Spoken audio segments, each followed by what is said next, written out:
So, when did counseling stop being about problem solving? Well, not anymore. Introducing solution-focused counseling with the unlicensed counselor. And now, here's your host, Steve Moak. Well, hello and welcome to another episode of The Unlicensed Counselor. My name is Steve Moak. I am the Unlicensed Counselor in a very, very special episode today. Brought in our first guest and looking forward to kind of introducing you to my friend Seth Leibsohn, local legend, broadcast hero, 960 The Patriot here in Arizona, but really just a bright friend and someone that I've gotten involved with in the nonprofit work that we're doing here. And so happy to have him in studio. So thanks for joining us, Seth. It's an honor to be your first guest. That is kind of fun, right? It's nice to have somebody to be able to kind of kick this around with and actually have a conversation around some of the stuff that I want to talk about today. But if you don't mind, before I jump into that, let me just say a quick couple thank yous to our sponsors out here. First, our friends at ShareTech. Again, if you're in the market for an at-home drug or alcohol screen, please go to betterdrugtest.com, the most accurate and comprehensive drug and alcohol screen available on the market. You've heard me talk about it before. If you or your loved one needs this, you need something that you can test, not a cheapie and that you can trust, not a cheapie test that you purchase off of Amazon. So go to betterdrugtest.com, pick that up. Our friends at EasySheets.club, the most comfortable subscription service you're ever going to own. I promise you, you and your loved one are going to love it. Freshly pressed, professionally cleaned sheets sent directly to your home, starting at $50 a month. Sign us up for it. It's a better way of doing sheets, folks. It's 2023. Going into 2024, you're really going to be happy that you took my suggestion on that one. And this last one is the nonprofit that I've been speaking about. This is the Coalition for Youth Drug Abuse Prevention. The campaign's called Hard Stop. And this is something I'm very passionate about. I've shared it with my audience numerous times. And actually, it was actually Seth's idea to create this nonprofit organization. He's been in the behavioral health world. He's been a champion for youth drug abuse prevention and actually reached out to a small group of us and said, hey, I've got this idea. I want to do something, and would you be a part of it? So go to the stopstartshere.org and find out what we're doing. Most importantly, follow us at Hard Stop Official on Instagram, Facebook, TikTok, all that stuff. What we're doing is creating really edgy, cool content that's directly geared towards the youth out there. So it kind of brings me right into our conversation, Seth. So again, thank you so much for being here. Really appreciate your time. It's fun. I'm chuckling because we're friends, and I'm used to having these types of conversations either on your show or just over the phone or over dinner or something like that. But I'm excited to get to talk about, the nonprofit and what we're doing, but then just have a friend in studio as well. So maybe before we get going, introduce yourself, a little bit of background on you, why you felt passionate about starting an organization like this, and then also some of the other work that you've done in this space also. Well, thanks, Steve, and it's an honor to be here and to be your first guest. It truly is. It's an honor to know you and your family, which have been on the front lines of this issue for a very long time, and it's a very important issue. I guess I've been involved in and interested in prevention since the 1980s. Everyone has a story about knowing someone that got involved in addiction issues. I suppose my interest in it started in college when my roommate was easily far and above the brightest kid in the class, on his way to becoming probably the next F. Scott Fitzgerald or something like that. He was just one of the most, by acclamation, skilled writers, thinkers, creative minds. And over the years, we watched him using more and more marijuana and just kind of washing out and ending up nowheresville. Yeah. I had a sister who at a young age got involved with drugs and now in her, 40s, still wrestling with those issues, in and out with law enforcement. But I had the privilege of a lifetime of being able to work with our nation's first drug czar, William J. Bennett, and learned an awful lot from him when we were running a think tank. And one of the things that most people don't realize, and it's unfortunate that they don't, is that we can do something about this. People like to talk about how you cannot do something about this. Well, then we'll just surrender the white flag and watch the body count rise and rise. Right. But 1979 was the high water mark of drug use in this country, when about 14% of the population was regularly using dangerous and illegal drugs. And the country got serious about it. rolled up its sleeves and decided to have a nationwide, culture-wide campaign to do something about it. And it infused Hollywood, it infused actors and actresses, every governor and senator, presidents. You couldn't go anywhere without hearing an anti-drug or how drugs are dangerous message. Many people will remember the This Is Your Brain on Drugs campaign, the frying egg, right? The woman jumping into the empty swimming pool. And in 13 years, we reduced drug use in this country by over 60%. I don't think people acknowledge No that, idea. remember it, or don't want to conveniently remember that. No idea. It was working. Absolutely, it was working. If we reduced any other problem in this country, you think about fatherlessness, you think about poverty, you think about welfare, you think about homeless issues, you think about any other problem we could reduce, but we would still be holding ticker tape parades. It's unbelievable, and I'm surprised. And what we do with an emphasis on social media, we get a lot of comments very quickly. Yeah. And it's amazing to me that people just kind of immediately either poo-poo this, say it doesn't work. They always reference DARE or This Is Your Brain on Drugs types of campaigns. And I'm going, hey, these were effective, right? And what do you think? We're just going to do nothing now? I mean, we had a record number of lives lost due to poisonings. People call it overdose. We like to call it poisonings because I do believe, as you believe, that these aren't people who took too much. These are oftentimes people who just took something they didn't know that it was laced with, which is what a poisoning is. So, when I'm having conversations with folks about DARE or This Is Your Brain on Drug types of campaigns, they're like, it didn't work. I think that's not accurate, right? Well, let me tell you what doesn't work. Giving up doesn't work. Great point. So in 1992, which is when we hit the 60% reduction mark, we were losing about 5,000 Americans a year to drug poisoning deaths, what they call drug overdose deaths, what you and I call drug poisoning deaths. About 5,000 Americans a year. Country population was about 240 million back then. So we're at about 330 million now, 335 million now. We gave up on that, and we're losing 110,000 Americans a year. So what that means is that as the population grew by 33%, drug poisoning deaths grew by over 2,000%. You tell me what worked, and you tell me what doesn't work. That's shocking. Why is it that those stats get thrown around so often, and it feels like people's eyes either glaze over, or they don't listen, they don't resonate? Is there a reason why we hear these things and we don't take more, stronger action? I've yet to kind of do the math why people respond in such a kind of, it just is what it is kind of way. That's probably a 5-hour radio show. And I can't do much better than what you said in your last podcast on harm reduction. That was a fantastic episode. I want to refer to the audience that they listen to it or watch it, September 7th, if I'm not mistaken. Almost everything that needed to be said on this issue, you said it, and you got it exactly right, perfectly right. But I think there's a frustration, and I think there's a coddling, and I think there's a new autonomy movement and a libertarianism. The sad story is when I said 1979 was the worst year, it was, until this past year, when we beat it. So 14% in 1979, we got it down into the sixes. We're now at 14.3%. So we have, snaps for us. We have now beaten that low water mark, high water mark, and have reached a new one, which is really a low point.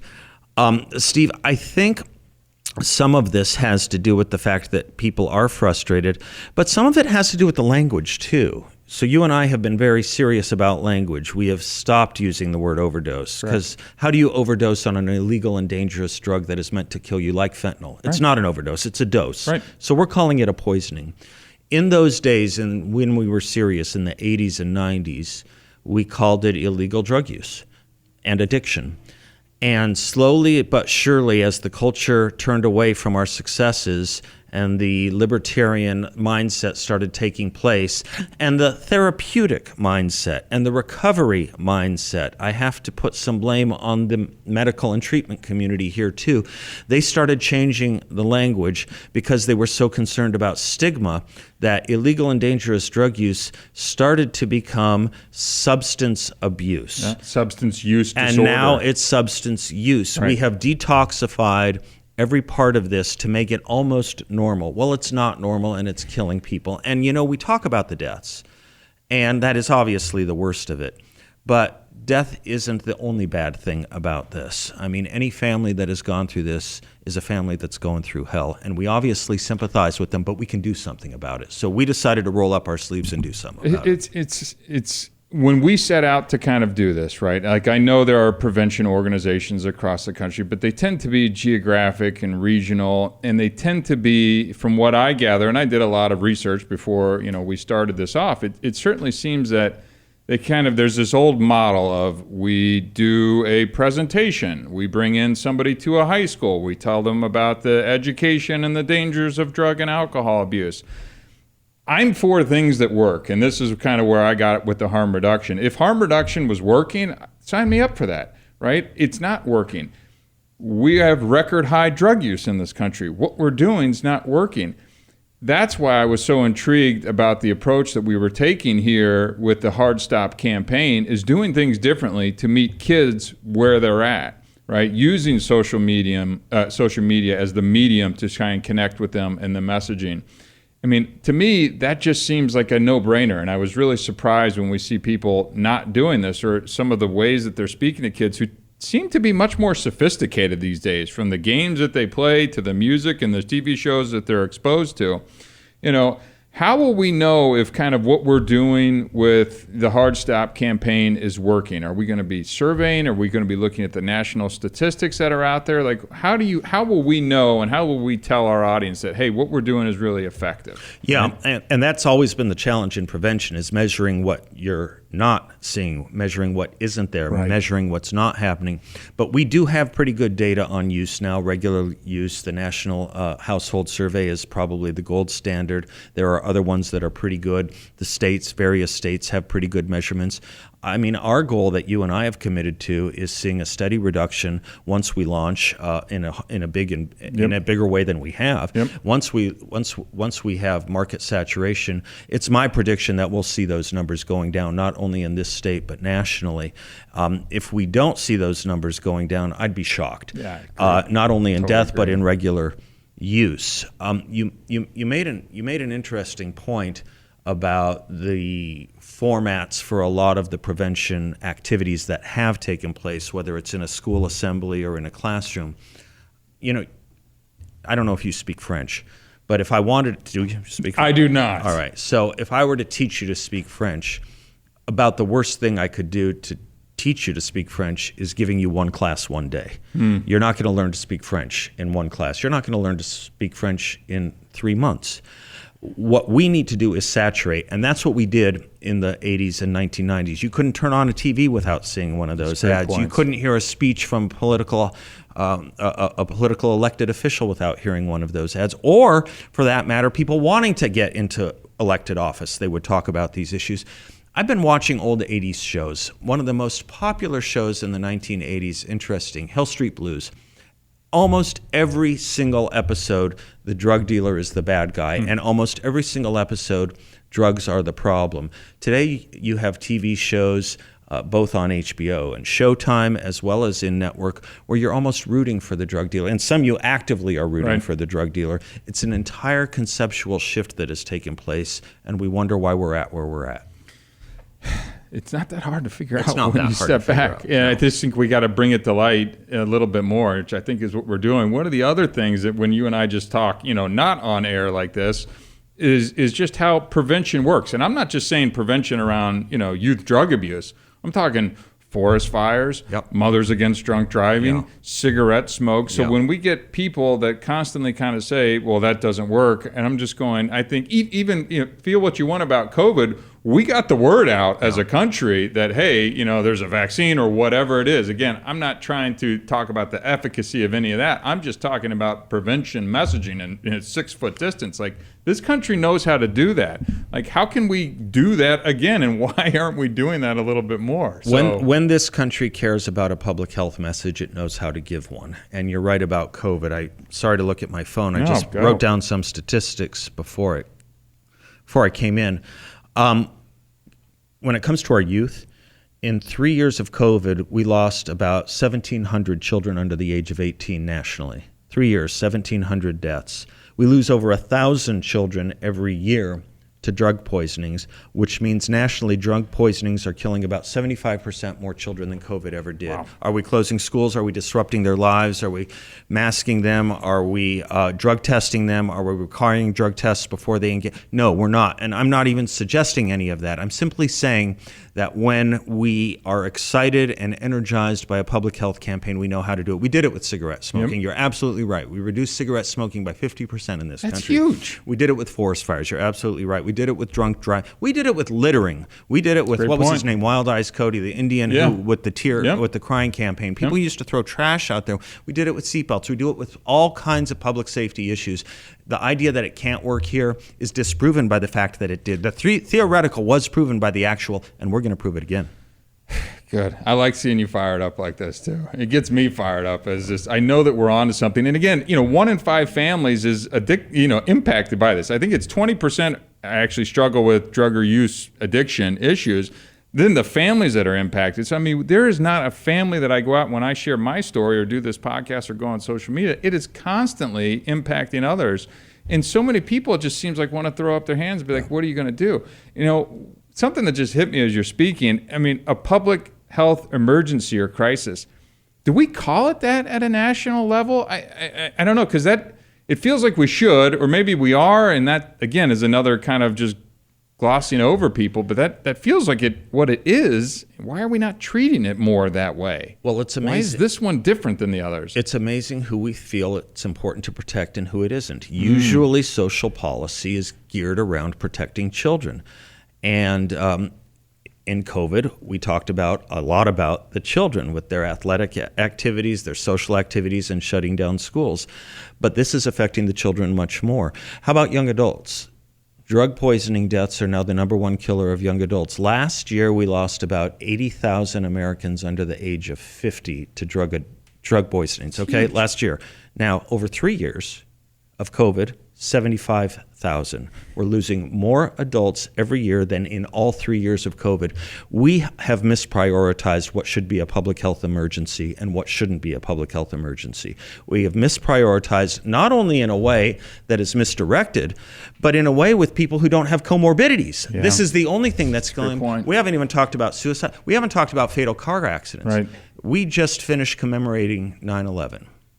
We are losing about a 9/11 a week when you add car accidents, deaths, and fatalities due to drug poisonings to the overdose rate. A 9/11 a week. We are losing every single day in America 2 commercial airliners crashing into each other over the skies every single day. You tell me what's an emergency and what isn't. How is that not leading the news every day? How are we not up in arms? How are we not taking more action? And I'm not just saying throwing more money at the problem. We need a plan like what we're doing. I think what we're doing is it. To do this, because I feel strongly, again, as we've talked off the air, it's like we can keep building treatment centers. We can keep building outpatient programs. We can keep building more beds and more places to put sick people, but we're just going to keep filling them up. So we have to get in front of this thing, not to the scene of the crime with the ambulance, right? Let me give parents some good news and some hope, because there's a piece of beautiful research. You know this well.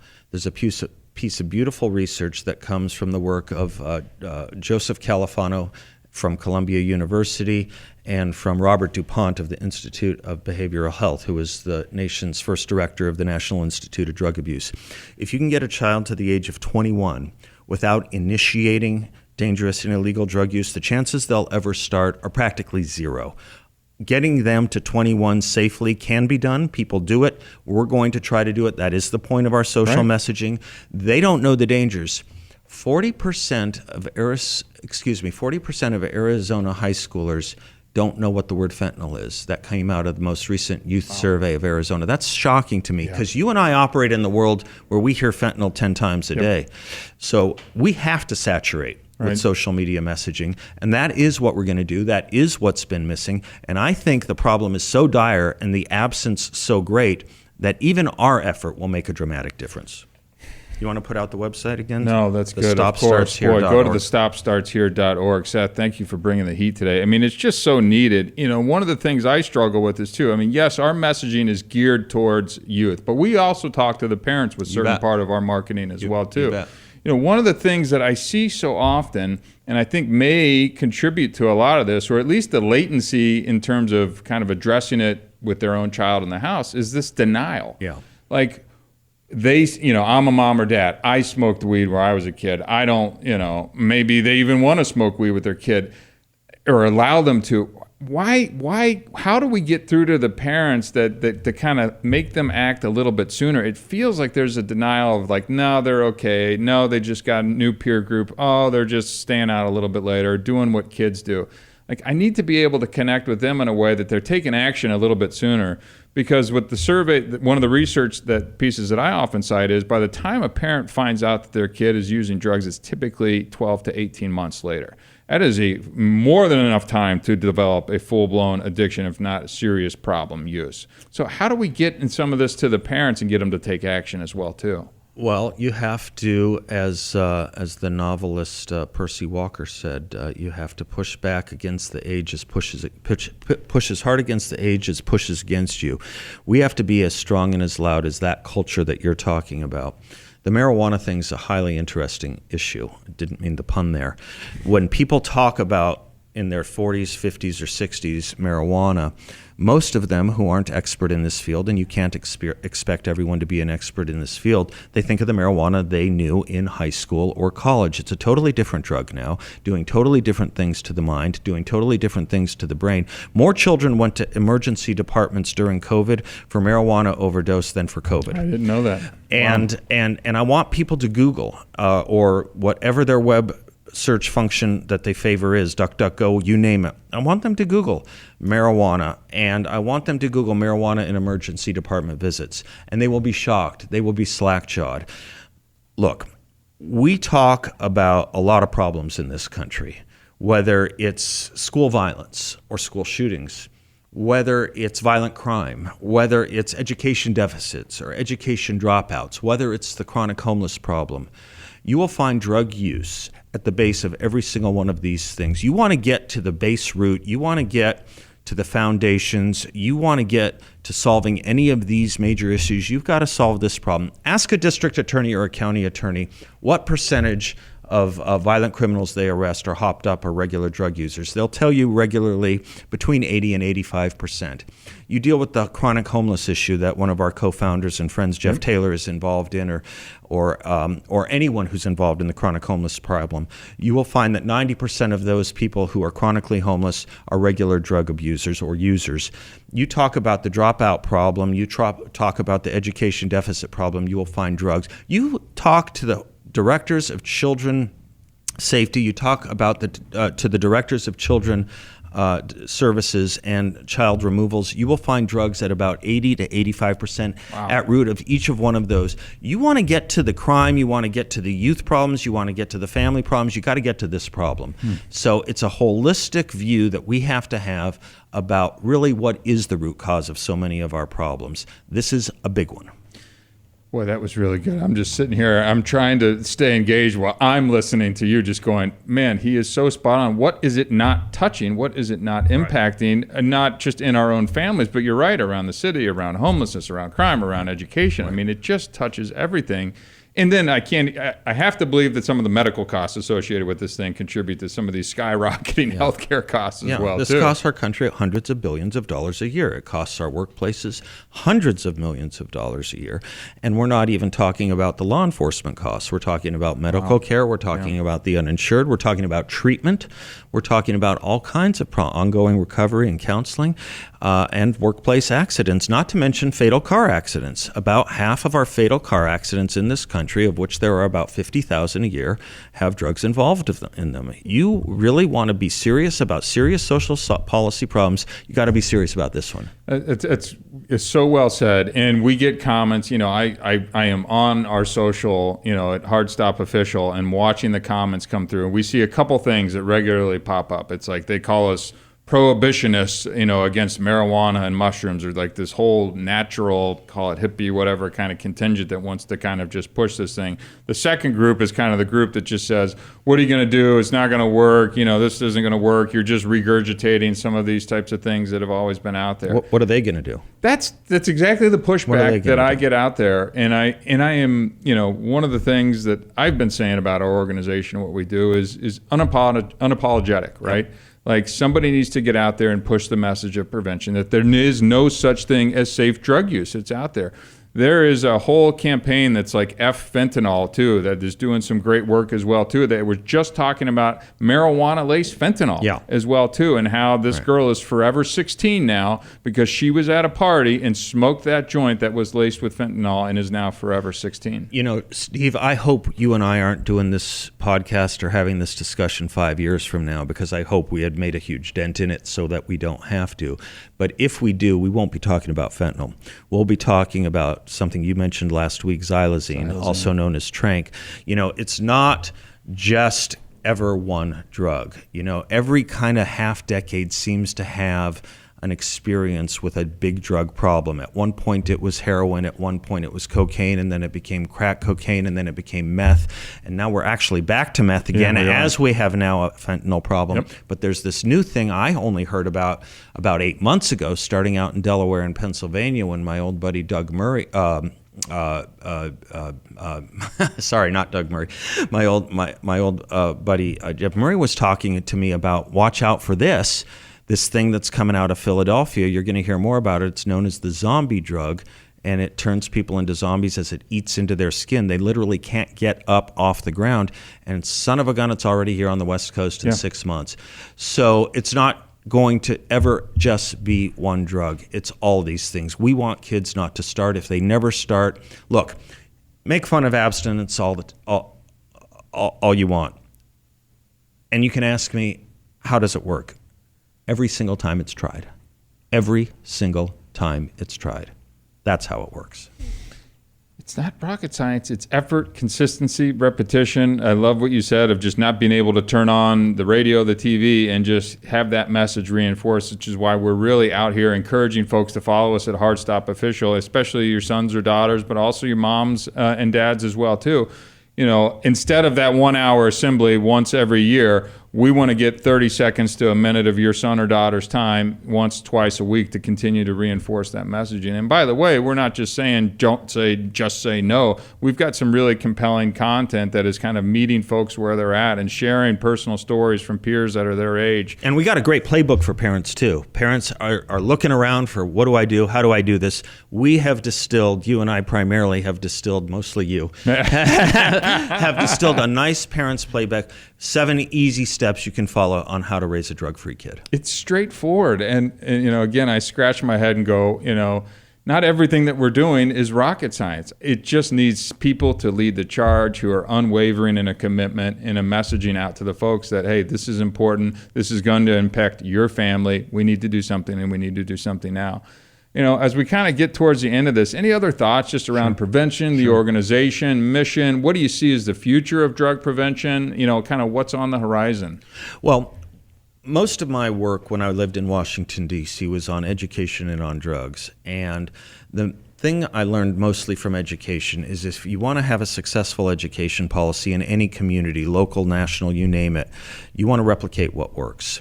You see what works, you find it, and then you replicate it, and you replicate it like the old shampoo commercial. And I believe we're going to be really the first and the loudest voice here, but we have a big mission in front of us. We're trying to steer a ship of culture. We're trying to turn against as we push back against a culture, and it is going to work. I guarantee you we are going to save lives, and we are going to educate people. I want more and more people to see it, and if they join us, wonderful. If they replicate us and copycat us, so much the better. We don't have a copyright on this. But I do want them to join us and give this a shot, because everything else has failed. Everything else in the war that we have been fighting for, the campaign for our children's health and our young adults' lives, has failed. And raising the white flag of surrender only leads to more deaths. We have that image in our heads that I gave you of 2 airplanes crashing over our skies every single day. 8 years ago, it was 1. Are we going to have 3 next year? Are we going to have 4 next year? Or are we going to step up and do something about it? Last thing I'd say, and this has been a big issue of mine for many years when I work in youth policy. We wouldn't have young adult problems, we wouldn't have youth problems if we didn't have adult problems. So we're aiming to educate the adults as much as we are the children of this country. And together with our great team, I want to put in a word for Hugh Hallman, I want to put in a word for Jeff Taylor, I want to put in a word for Ambient Skies and Ashley Reagan, and God bless you, Steve, because it's great partnering with you on this. It's a pleasure, man. I tell you, I get excited. I feel like this, I'm in a locker room before a football game or something. I'm pumped Let's up go, and man. want to go change the world right now. Hike. Well, look, this is really happening. Again, if you can please get out there and support us, go to the stopstartshere.org. Find us at Hard Stop Official. We're doing this. This is happening now. Anytime you can like, share, comment, send our video to a friend. It's the little stuff that costs you nothing that really makes a big impact in kind of helping get our message out to the world. Stay tuned. Lots more coming from us. Seth, you're a friend, you're a colleague. I look up to you. Thank you so much for spending time on my podcast today. You know, really, it's been a pleasure to interview you and love what we're talking about here. So that's all we got today. My name is Steve Moak. This is the Unlicensed Counselor. Until next time, thank you very much.